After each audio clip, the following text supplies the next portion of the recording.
어제 이재명 더불어민주당 대표 기소를 했지요. 검찰이 위증 교사 혐의 기소를 했습니다. 그래서 지금까지 이제 기소가 모두 4건이 기소가 돼 있습니다. 우리나라 헌정사에 야당 대표가 4건의 기소를 동시에 받아서 기소 자체가 동시에 된 건 아닌데 지금 그 기소가 해결이 안 된 상태로 쌓여 있는 게 동시적으로 4건이다 이런 말씀입니다. 그러니까 재판이 4건이 열려야 되는 그런 상황인 거죠. 기소로만 봤을 때. 근데 그중 이제 2가지는 검찰이 병합 재판을 해달라 했기 때문에 재판 자체는 3건이 되는 건데요. 혐의는 7가지입니다. 혐의는 7가지. 10가지 이렇게 분류를 할 수도 있는데 아무튼 우리 헌정사에 이런 야당 의원이 있습니까? 저는 처음 봅니다. 아무튼 한 번도 경험해 보지 못한 그런 일들을 겪게 만들고 있는 그런 문재인 정권이었는데 그 이후에 지금 이재명 대표 체제가 한 번도 보지 못했던 일을 처음으로 목도하고 있는데 대한민국에 어찌됐든 제1야당의 대표라는 자가 지금 4가지 기소를 당해 있습니다. 하나는 선거법 위반. 거짓말 했다는 겁니다. 거짓말 하면 이재명 하면 거짓말. 거짓말이 지금 몇 건인지 모릅니다. 아마 이재명과 거짓말 리스트를 쌓으면은 쭉 이렇게 일별할 수 있는 그런 리스트들. 물론 본인은 절대 아니다라고 부인을 하고 있긴 한데요. 선거법 위반이 하나 있죠. 그다음에 대장동 지난 2년 동안 온 국민을 분노와 절망의 도가니 속으로 몰아넣었던 대장동. 이거 도대체 언제 끝납니까? 도대체 언제 끝납니까? 대장동. 네. 김만배, 정영학, 남욱, 유동규 이런 이름들 도대체 언제까지 드려야 되죠? 대장동 아무튼 지금 이재명 그다음이 백현동 옹벽 아파트 토지 용도 4단계 급상향 조정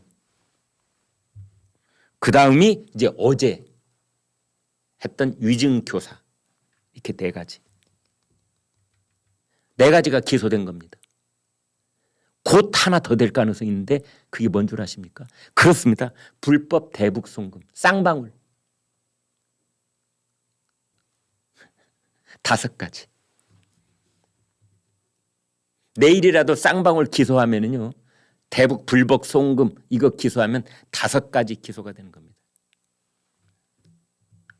가장 느슨하게 재판을 받으면 한 달에 2번쯤 재판을 이제 격주로 재판을 받는 이제 그런 건데요. 그러면 격주로 재판을 받으면 한 달에 2번이잖아요. 그런데 기소를 5가지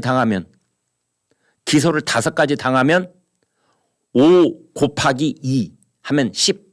한 달에 10번을 재판정에 나가야 되는 겁니다. 이재명이 한 달에 10번을 재판정에.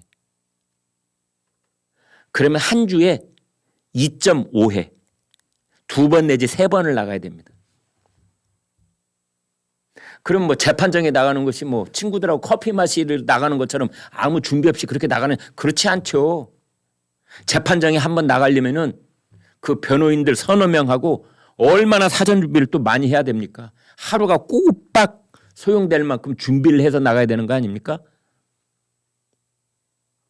이재명이 이대로 된다면 한 달에 재판 10번씩 받아야 되는 거고 일주일에 2-3번 받아야 되는 겁니다. 그리고 그거 각각에 대해서 어마어마한 사전 준비를 해야 되니 한 달 내내 재판만 받아도 몸이 2개, 3개라도 모자랄 지경인 겁니다.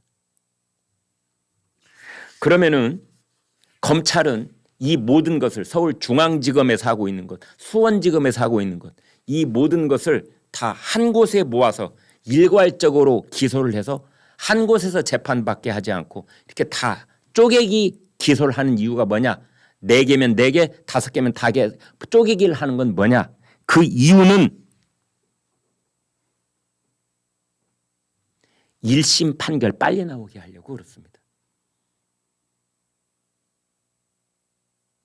이 5가지는 5가지를 다 묶어 놓으면은 1심 판결이 나오는 데만 2년 3년 걸릴 수가 있습니다. 그걸 다 심리를 해야 될 거 아닙니까?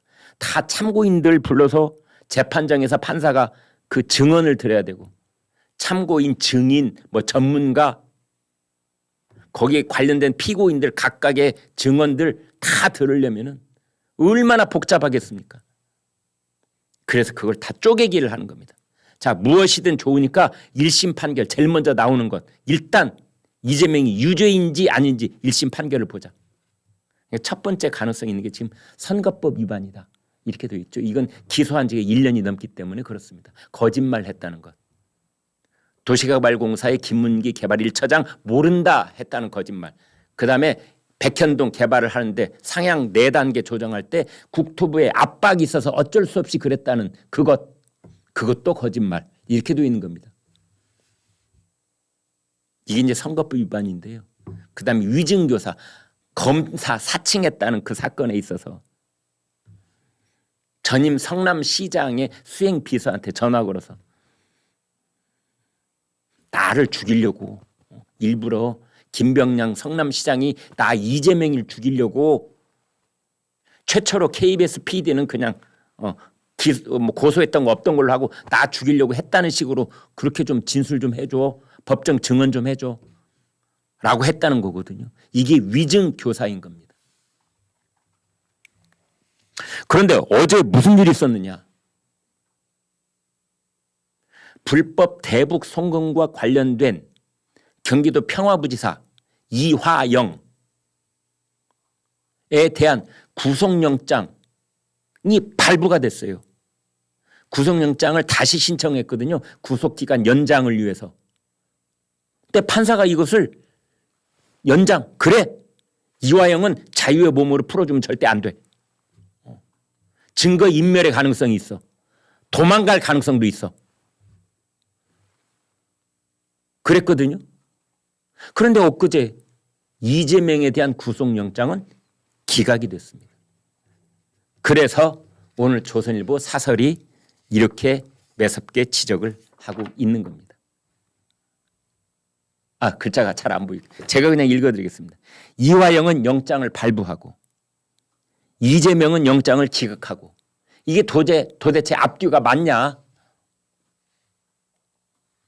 제가 그 대목을 이대로 읽어드리겠습니다. 이재명은 대장동 사건을 비롯해서 모두 7가지 사건 10가지 혐의로 수사와 재판을 동시에 받고 있다. 그런데 그 관련 사건으로 구속된 사람만 21명이다.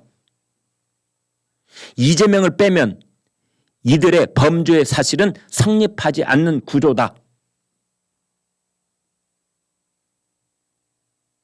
한동훈 법무장관이 국회에서 이재명 체포동의안이 가결돼야 되는 그 필요성,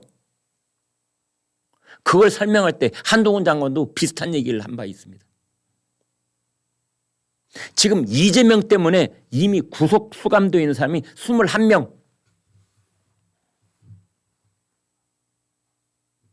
이재명이 없다면, 이재명이 도망갈 우려가 없고 이재명이 증거인멸의 우려가 없다라고 한다면 이 21명도 당장 풀어줘라.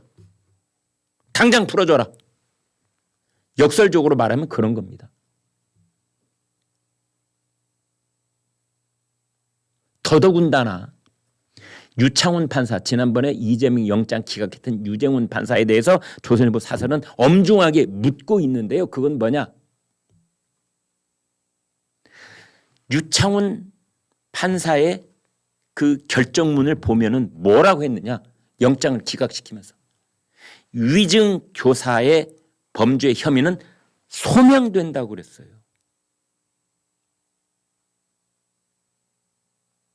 그런데 다른 혐의에 대해서 증거인멸의 우려가 있다고 단정하기는 어렵다. 또 이렇게 말을 했습니다. 위증교사라는 건 뭐냐? 말이 한자어로 돼 있으니까 그냥 쉬운 우리말로 고쳐보겠습니다. 위증, 거짓말로 증언을 하라 이런 겁니다. 교사시켰다. 거짓말로 증언을 하달라고 시켰다. 그것은 이재명이 나쁜 놈 맞다. 이재명은 그런 범죄를 저지른 게 맞다. 소명됐다. 이렇게 얘기를 한 겁니다. 거짓말을 하라? 이거를 네 글자로 바꾸면 증거인멸입니다. 이것보다 더 똑 떨어지는 증거인멸 혐의가 어디가 있습니까? 컴퓨터의 하드디스크를 저수지물에 던져버렸다든지, 무슨 USB 키를 뭐 꿀꺽 삼켜가지고 어디로 버려버렸다든지, 이런 것들이 이제 증거인멸의 또 다른 케이스겠는데, 그보다 더한 증거인멸은 판사 앞에서 재판정에서 거짓말을 하라고 시킨 것이 가장 악질적인, 죄질이 좋지 않은 그러한 증거인멸 행위가 바로 위증 교사인 겁니다. 그런데 유창훈 판사가 똑같은 결정문에서 이 부분에서는 이재명이는 위증 교사를 했어 라고 해놓고 여기에는 증거인멸의 우려가 없다 이렇게 말해버린 겁니다.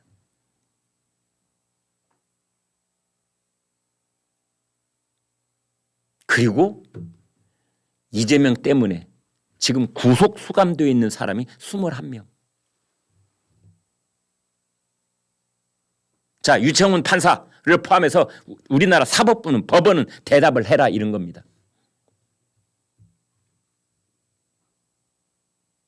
이재명을 구속 수감하든지 아니면 이재명 때문에 구속 수감되어 있는 21명 지금 당장 풀어주든지, 그래야 앞뒤가 맞는 것 아니에요.